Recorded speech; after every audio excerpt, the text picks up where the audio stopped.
General Bajwa आज Dubai में मजे कर रहे हैं। कौम जो महंगाई में मर रही है वो महंगी शॉपिंग कर रहे हैं और उनकी फैमिली जो है वो पीला सोना नहीं सफेद सोने की शॉपिंग रात को हुई है। तो खुदा के लिए वापस आओ भाई साहब, क्या इस पाकिस्तान को लूटना ही आपका मकसूद था? अब जनरल बाजवा ने इस मुल्क को तबाही के दहाने पे ला के खड़ा किया। साकिब निसार और जनरल बाजवा असल हमारी कौम और रियासत पाकिस्तान के मुजरिम हैं। जनरल बाजवा जो साबका चीफ ऑफ आर्मी स्टाफ, आइन ने उनको 3 साल के लिए बनाया था, फिर उन्होंने बाजू मरोड़ कर 6 साल कर लिए। आजकल दुबई में एंजॉय करें और मैं अदालतों में खड़ा हूं। बाजवा साहब आप भी आपको आना पड़ेगा।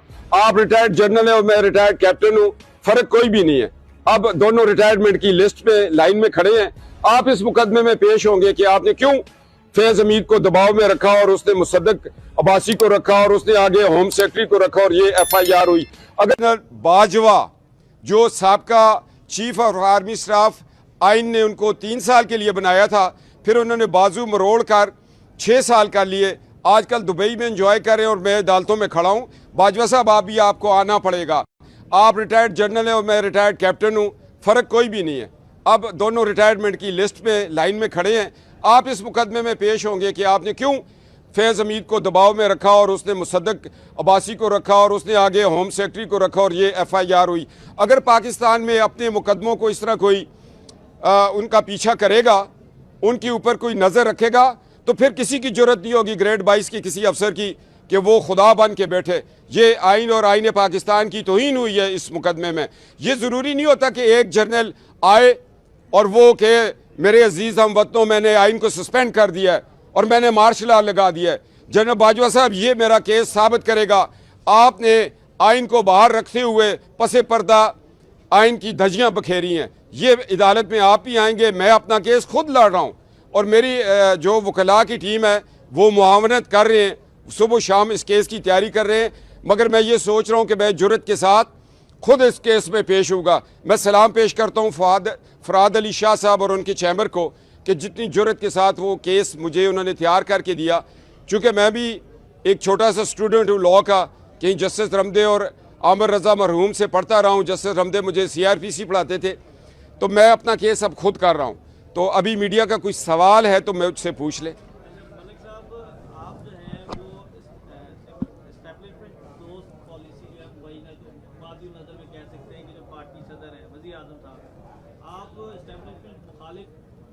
दे रहे हैं, कह सकते हैं कि इमरान खान और आप जो है जनरल बाजवा के मामले पर एक पेज पर हैं। मैं कानून और कायदे के पेज पे हूँ। मैं ना इमरान को जानता हूँ तो ना मैं किसी और को जानता हूँ। मैं सिर्फ ये कहता हूँ कि जुल्फ़िकार अली भुट्टो जिस आइन को बनाने की पादाश में फांसी चढ़ा था, उस आइन ने मुझे कुछ हकूक़ दिए हुए हैं, मैं उसकी जंग लड़ रहा हूँ। और नवाज शरीफ ने भी वोट को इज़्ज़त दो उस आइन के दायरा कार में रहते हुए आवाज़ लगाई थी।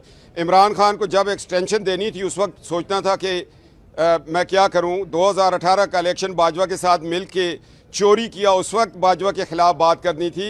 जब मीठा मीठा हड़प कर लिया और कड़वा थू थू कर दिया। मैं इमरान के किसी पेज पे नहीं हूँ, क्योंकि वो किसी और के पेज पे इस रियासत के ख़िलाफ़ एक साजिश है।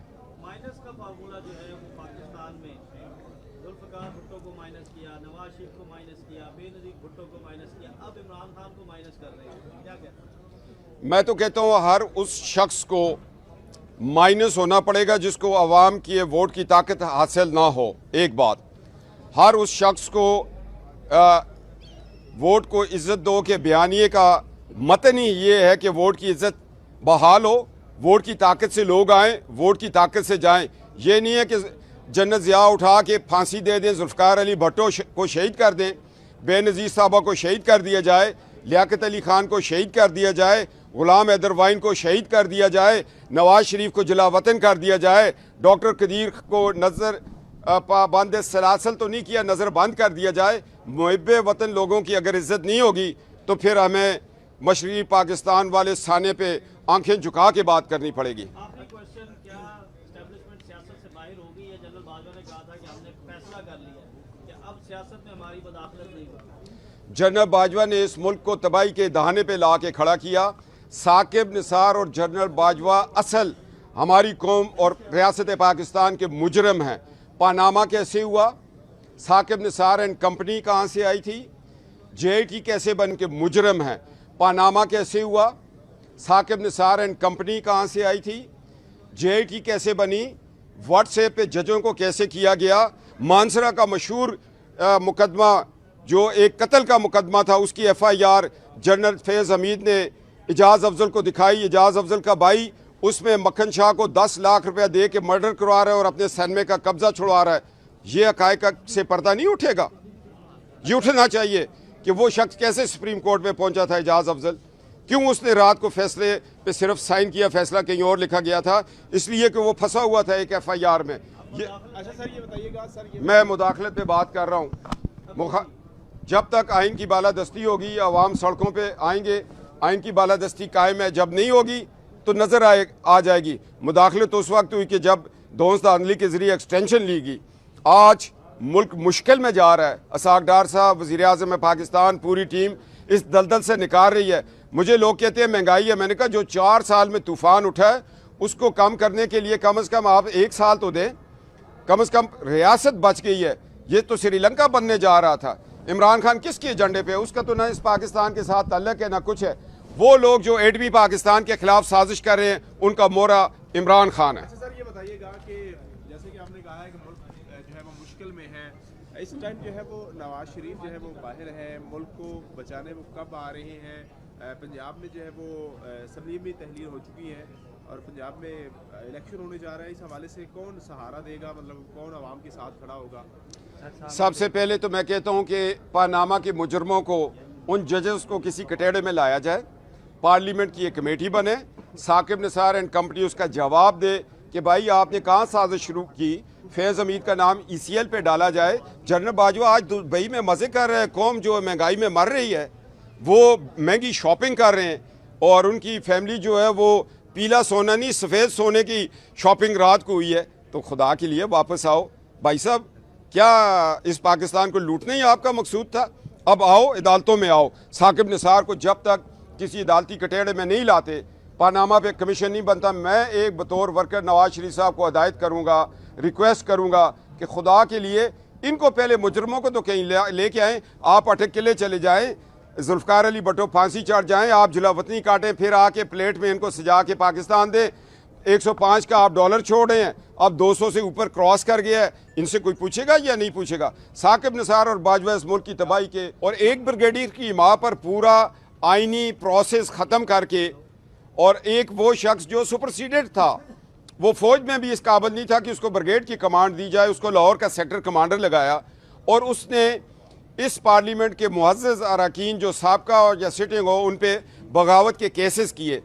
ये केस की नोयत उसी तरह है जिस तरह जावेद हाशमी के एक केस था जिसके लिए वो 4 साल जेल में रहे और उस वक्त के चीफ जस्टिस इफ्तिखार चौधरी, उन्होंने ये भी ना सोचा कि मैंने एक पाकिस्तान का काबिल एतमाद पाकिस्तान का बेटा 4 साल जेल में रखा हुआ और उसको मैं इंसाफ नहीं दे रहा हूँ। बेइंसाफियाँ तो यहाँ पर हुई कि जब एक चीफ जस्टिस को एक रिटायर्ड जज की बीवी उसकी बीवी को फ़ोन करके केसेस फिक्स करवा दे, इस पर भी मैं जाऊँगा, मगर एक शख्स की मैं रिटायरमेंट पे हूँ। और दूसरा मैं एक ऐसे जज के मुतल्लिक उसकी रिटायरमेंट के बाद भी मैं वो पर्दा उठाऊँगा जो पेशावर हाई कोर्ट में बैठा हुआ है कि क्या क्या दोस्त धांधलियाँ होती रहीं, कैसे ये लोग मिल जाते हैं, कैसे बगैर नोटिस के ये फैसले कर देते हैं, कैसे हमारे ऊपर जुर्माने कर देते हैं। मगर आज पाकिस्तान की तारीख में पहली दफ़ा ये हुआ है कि एक ब्रिगेडियर जिसने दोस्त धांधली के ज़रिए कानून कायदे को पसे पुश्त रख के एक FIR करवाई, उसको अदालत में हमने तलब भी कई दरख्वास्त दे दी है